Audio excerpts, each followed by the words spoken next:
Yaani mwanamke unatongozwa unakubali kabisa na mtu unajua lengo lake kwako ni nini, ila umekubali lakini kutoa hiyo mbususu unakuwa unasumbua. Utasema nafuatilia kesi ya Lissu au nafuatilia NIDA Wewe ulikubali ili tujadili wazazi wako Yaani kilichokufanya unikubalie haswa ni nini mpaka utoe hiyo mbususu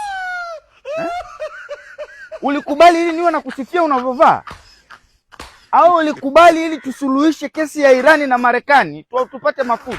Yaani ulikubali ili iweje?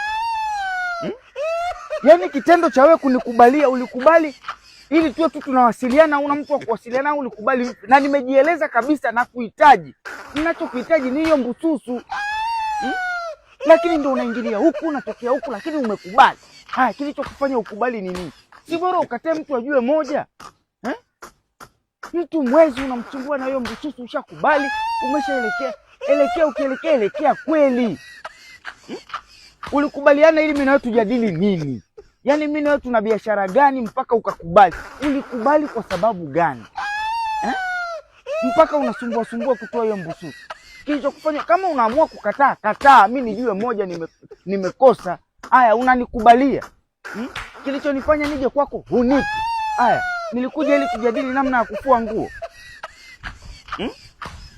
au nilikuja ili tujadili ni jinsi gani upatikanaji wa maji utakuja vijijini? Hiyo ni kazi yangu mimi.